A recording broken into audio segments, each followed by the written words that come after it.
பிரைஸ்தலாம். ஆண்டவராய் இயேசுவி நாமத்தினால ஒவ்வொருவரையும் வாழ்த்தி வரவேற்கிறோம்.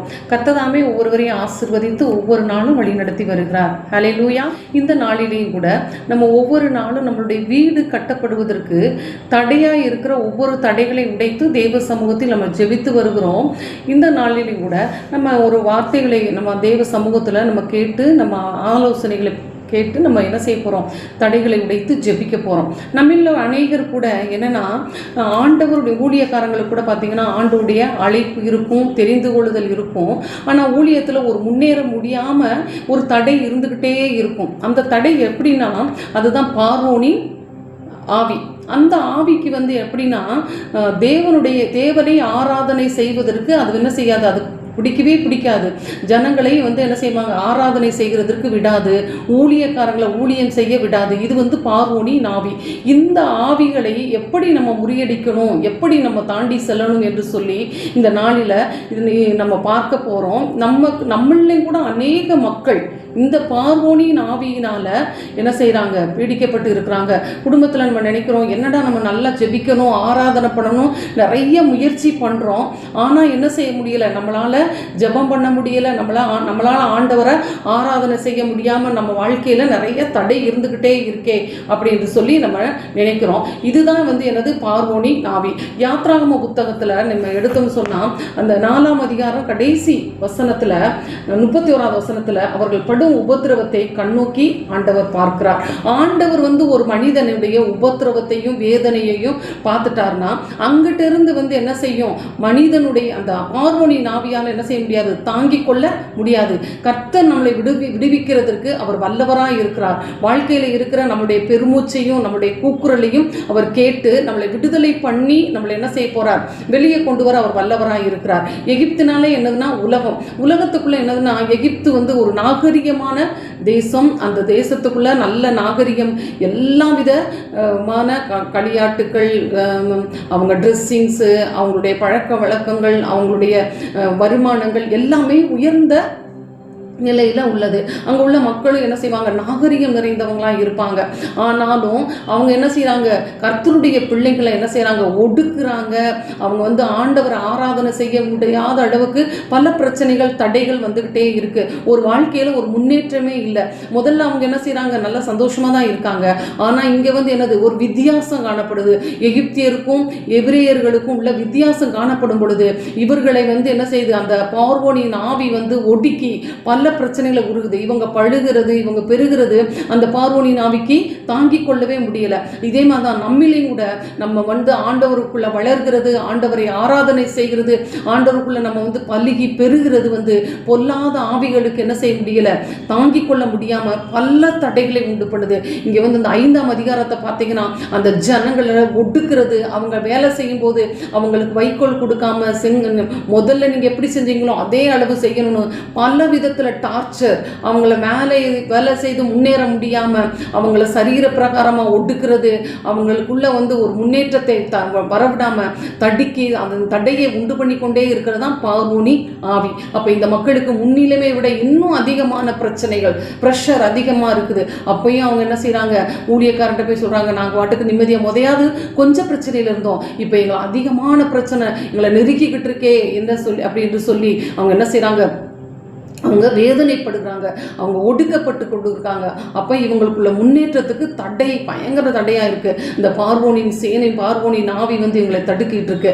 அதற்கு அவங்க தெய்வ சமூகத்தில் போகும் பொழுது அவங்களுக்கு என்ன செய்து அந்த நிலைமைகளை கர்த்தர் மாற்றுகிறார். இந்த நாளிலேயும் உங்களிலேயும் கூட அநேகருக்கு இந்த பார்வோனின் ஆவி குடும்பத்துக்குள்ள ஆளுகை செய்து அந்த குடும்பத்துக்குள்ளாலையும் முன்னேறவே முடியலை, முன்னேற விடாமல் அடிமைப்படுத்துகிறது. இவங்க எனக்கு அடிமையாக தான் இருக்கணும், ஒரு முன்னேற்றம் இருக்கக்கூடாது. ஆவி நிலைமையில கர்த்தரை ஆராதனை செய்கிறதுல கூட அடிமைப்படுத்தி அவங்களை என்ன செய்கிறது, கீழே தள்ளி ஒண்ணுமே இல்லாம பண்ணணும், அவங்கள நசுக்கணும், ஒண்ணும் இல்லாம பண்ணணும். இந்த பார்வோனின் ஆவி என்ன செய்து அநேகரை வேதனைப்படுத்தி கொண்டே இருக்குது. அருமையான தேவ பிள்ளைகளே, இந்த உலகத்தில் இருந்து நம்ம வேர்விரிக்கப்பட்ட நிலைமையில கர்த்தரை ஆராதனை செய்கிறவர்களா வாழ்கிறதற்கு நமக்கு ஒரே ஒரு இடம் என்னன்னு சொன்னா ஆண்டுடைய சமூகம். குமாரன் விடுதலை ஆக்கினா நீங்க என்ன செய்வீங்க, மெய்யாக விடுதலை ஆவீர்கள் என்று வேதம் சொல்லுகிறது.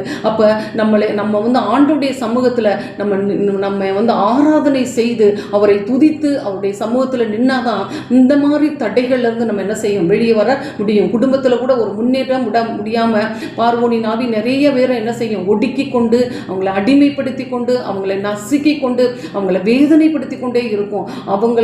இவங்க வைத்து தான் என்னது, இவங்க ஏராளமாக இருக்காங்க, பலுகி பெருகிறாங்க. ஆனால் இவங்க என்ன செய்யக்கூடாது, நம்மளை விட்டு போயிடவும் கூடாது. ஆனால் இவங்க என்ன முன்னேற்றத்தின் பாதைக்கு அடுத்து போயிடவும் கூடாது. ஆனால் இங்கேயும் சுதந்திரமாக இவங்க வாழக்கூடாது. இதுதான் பார்வோனின் ஆவி. இப்போ நம்ம உலகத்தில் பார்த்தீங்கன்னா வேலை செய்கிற இடத்துல, ஊழியம் செய்கிற இடத்துல, குடும்பத்துக்குள்ள முன்னேறவும் விட மாட்டாங்க, இப்போ ஃப்ரீயாக நம்மளை வாழவும் விடாது. இது பார்வோனின் ஆவி. இந்த தடை நீங்கிறதுக்கு இந்த நாளில் நம்ம ஜெபிக்க போகிறோம். ஹல்லேலூயா, ஹல்லேலூயா. ஜெபிக்க போகிறோம். ஜெபம் பண்ணுவோமா? இப்படி ஒடுக்கி கொண்டு நம்முடைய முன்னேற்றத்தின் பாதையை தடை பண்ணிக்கொண்டே இருக்கிற அந்த பார்வோனினுடைய ஆவியை ஆண்டவர் கட்டி அர்த்தம் பண்ணணும். நம்ம விடுதலையோடு தேவனை ஆராதனிக்கணும். வேலை செய்கிற இடத்துல, ஊழியத்தில், நம்முடைய தொழிலில், நம்முடைய பிஸ்னஸில், நம்முடைய வாழ்க்கையில் நம்ம ஆண்டவர் செயல்படணும். அதற்கு தடையாக இருக்கிற இந்த பார்வோனின் ஆவியை இந்த காலத்தில் நம்ம கட்டி இந்த நாளில் நம்ம ஜெபிக்க போகிறோம். ஜெபம் பண்ணுவோம். ஓ சந்தரி கௌடரந்தரா, ஹல்லேலூயா, ஹல்லேலூயா, ஹல்லேலூயா. எங்கள் அன்பின் ஆண்டவரே, நன்றியோடு துதிக்கிறோம். என் தேவன் இறங்குவீராக, பரலோகத்தின் ஆசீர்வாதத்தினால் நிரப்புவீராக. ஹல்லேலூயா, ஹல்லேலூயா, ஹல்லேலூயா, ஹல்லேலூயா. இயேசு நல்லவர், இயேசு நல்லவர். தடைகளை உடைக்கிறவர், முன்பாய் கடந்து போகிறார். ஹல்லேலூயா, ஹல்லேலூயா, ஹல்லேலூயா.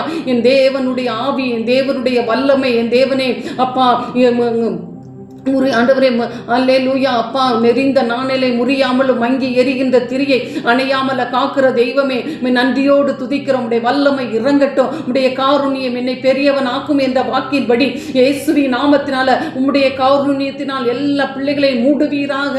வல்லமை ஒவ்வொருத்தரும் நிரப்பட்டும். அடிமைப்படுத்துகிற அடிமைத்தனத்தின் முகம் இயேசுவின் நாமத்தினால முறியடிக்கப்பட்டு போவதாக. அல்லேலூயா. பிள்ளைகளுடைய முன்னேற்றத்தில் தடையா இருக்கிற தடை, பார்வோனின் சேனை இயேசு நாமத்தில் ஆண்டவரே முறியடிக்கப்பட்டு போவதாக. அல்லேலூயா, அல்லேலூயா. தேவன் இரக்கம் செய்வீராக, இரக்கம் செய்வீராக. அல்லேலூயா. அன்று இஸ்ரவேல் ஜனங்களை விடுதலை பண்ணின அந்த தேவ ஆவியானவர் இந்த நாளிலே ஆண்டவரே கர்த்தாவே, பல பிரச்சனைகளுக்குள்ள ஆண்டவரே மூழ்கி கிடக்கிற மக்களை ஆண்டவர் விடுவிக்க வருவீராக. செங்கடலை ரெண்டாய் பிளந்த தெய்வம், இஸ்ரவேல் ஜனங்களை நடத்தின தெய்வம், எரியோ கோட்டையை ஆண்டவரை முறியடித்து ஆண்டவரே அப்பா நீர் ஆண்டவரே கர்த்தாவே எல்லா தடைகளை உடைத்து ஜனங்களை வழி நடத்தின தேவன் இன்று நீர் ஜீவிக்கிறீர் ஆண்டவரே. ஒவ்வொருக்குள்ள உடைய வல்லமை இறங்குகிறது ஆண்டவரே அப்பா.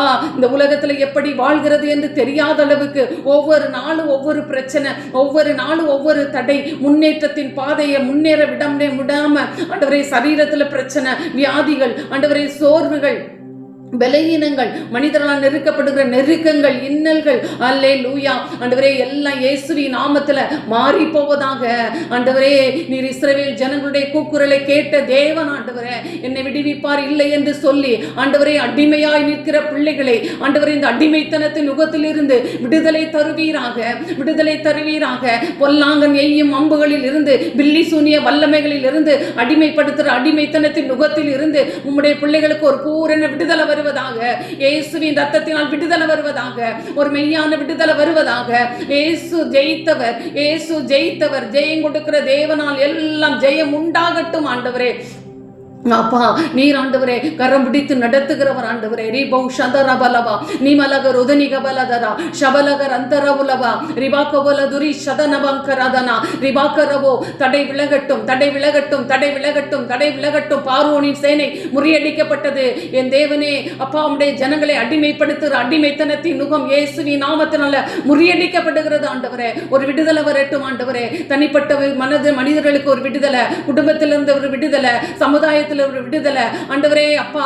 அடிமைப்படுத்துகிற வேலை செய்கிற இடத்துல பிள்ளைகளுக்கு ஒரு விடுதலை இல்லை ஆண்டவரே. எவ்வளவுதான் வேலைகளை செய்தாலும் ஆண்டவரே அடிமைப்படுத்துகிற பார்வோனின் ஆவியில் இருந்து உங்களுடைய பிள்ளைகளுக்கு அப்பா ஒரு விடுதலை வருவதாக. சுதந்திரமாக வாழட்டும் ஆண்டவரே. உம்முடைய ஆவியை பெற்றுக்கொள்ளட்டும், உம்முடைய அபிஷேகத்தை பெற்றுக்கொள்ளட்டும். பரிசுத்த ஆவியின் நிறைவினால் வாய் பேசட்டும் ஆண்டவரே. ஒவ்வொருத்தருக்கும் ஆண்டவரே ஒவ்வொரு கண்களிலிருந்து ஒருவருக்கு தயவு கிடைப்பதாக. உம்முடைய கண்களிலிருந்து எல்லாருக்கும் கிருபை கிடைக்கட்டும் இயேசுவின் நாமத்தில். இஸ்ரவேலின் ஜனமே என்றும் இடறிட வேண்டாம்.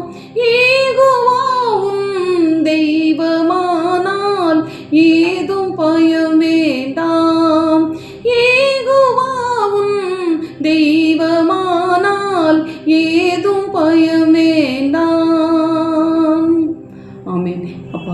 எல்லாவற்றையும் நடத்தி வந்தது கோடி ஸ்தோத்திரம் கர்த்தாவே.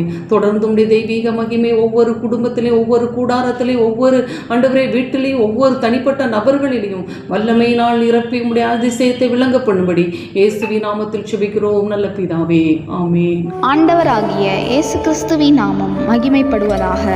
சிடிஎம் ஏஜி சபையின் சார்பாக உங்களை வாழ்த்தி ஆசிர்வதிக்கின்றோம். எங்களோடு இணைந்து தேவாதி தேவனை ஆராதிக்க வாருங்கள். அபிஷேகம் நிறைந்த ஆராதனையும் ஜீவனுள்ள தேவனுடைய வார்த்தைகளும் எங்கள் திருச்சபையின் வாயிலாக நடைபெறுகிறது. ஆராதனை நேரங்கள்: பரிசுத்த ஆராதனை ஞாயிற்றுக்கிழமை தோறும் காலை 9 மணி முதல் 11 மணி வரை நடைபெறும். உபவாச ஜெபம் வெள்ளிக்கிழமை தோறும் நடைபெறுகிறது. பெண்கள் கூடுகை மாதத்தில் கடைசி வியாழக்கிழமை நடைபெறும். போதகர் ஐக்கியம் மாதத்தில் கடைசி திங்கட்கிழமை தோறும் நடைபெறும். எங்களுடைய முகவரி 18 கொன்னவாயின் சாலை, SNR பெட்ரோல் பேங்க் எதிரில், மதுரை. தங்களை அன்புடன் வரவேற்பது பாஸ்டர் ஜெபஸ் செல்வம். தொடர்புக்கு 8608529228 9789215567. கர்த்தர் தாமே உங்களை ஆசீர்வதிப்பாராக. ஆமென்.